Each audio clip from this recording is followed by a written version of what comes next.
Yeah, absolutely. And I think with all of these things, it just comes down to running a business, whether it's purchase to serviced accommodation or rent to serviced accommodation, it's running it correctly and legally and compliant.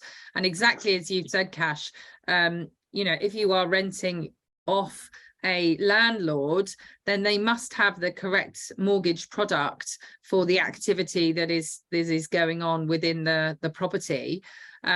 Now, one would hope that actually from a lending perspective, and this is really, really great to come up, isn't it? That actually, at the moment, there's two sorts, isn't there? There's serviced accommodation, which is inherently not that easy. There's very few products out there.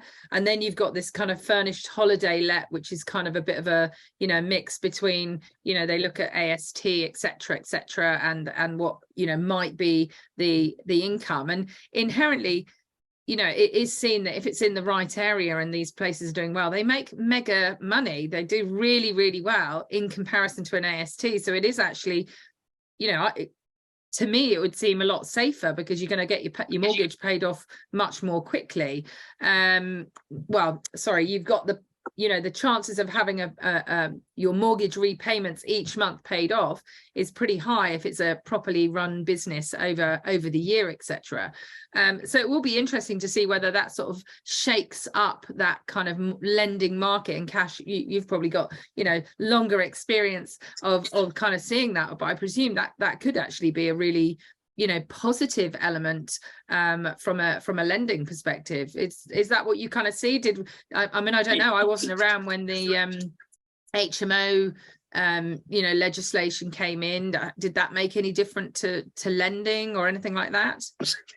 I think certainly it's going to help, Emma. What has happened over the last, I think, 18 to 24 months is you would see more lenders are coming into the market. And you're right that there are holiday let products and there are service accommodation Airbnb products, right? Not many lenders at the moment are still warmed up with the idea of SA only mortgage products, but the lending market is changing, and I think this legislation or some form of control by the government through local councils is only going to help. What that's going to do to the lenders is lenders are going to think about, okay, we now actually have a control of who we are lending in to. We have a little bit more information about the property, about the person, the applicant or the borrower who we are lending against, and we can know that they have this product or the property in this location, and they can do some due diligence on the demand. What is the AST rental like, and what are the low, medium, and high occupancy levels in that area? So I think going forward, that's only going to help, and it's going to actually shape up the products that these lenders are going to get out. And with some competition, I think it's the rates and the fees might come down. So overall, I think it could only be better for the property investors. Well, we like hearing that, Kash. The rates coming down. That's Thank you very much. Please make it sure it happens.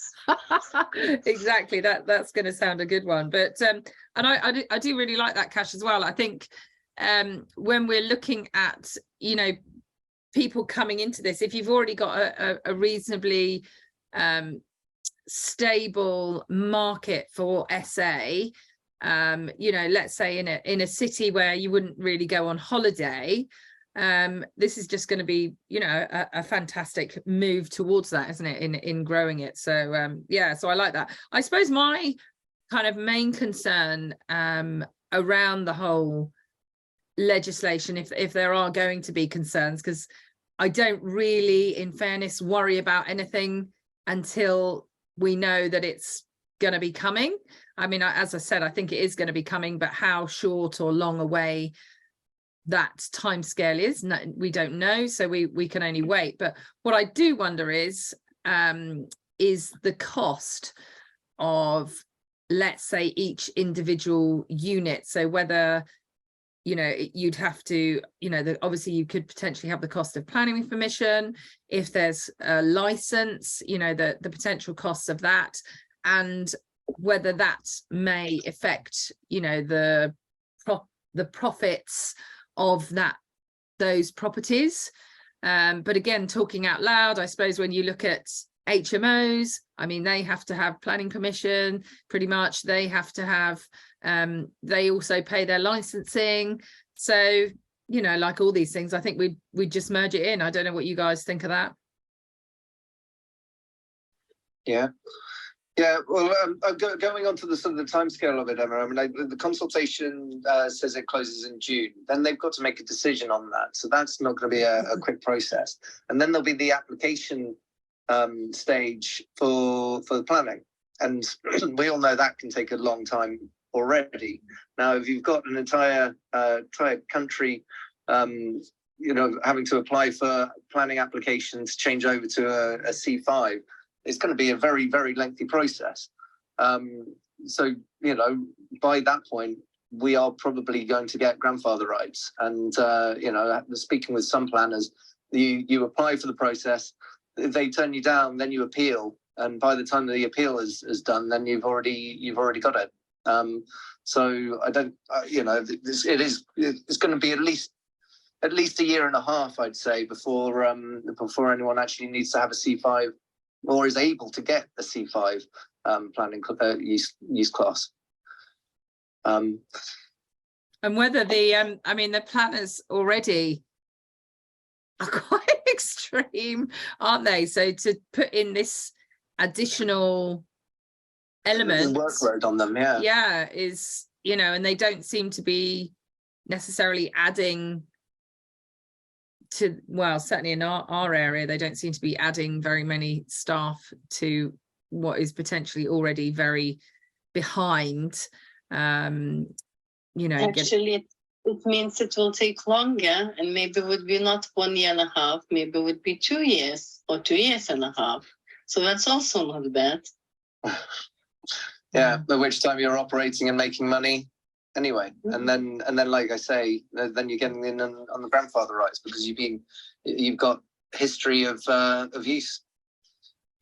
Yeah, exactly. And I think as you were saying, just to reiterate that it does seem to be much more in the tourist areas that it's being aimed at, Hamish. Is that what you've got the gathering as well? Yeah, I mean, like from the press release they had, and from bits, you know, I haven't read through all of the government documents as yet because they're quite lengthy.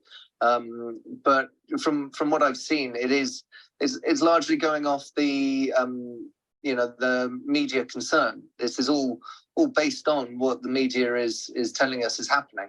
And of course, as we know, the media likes the negative responses. So that is, you know, small little villages in the national parks in Wales, you know, Cornwall.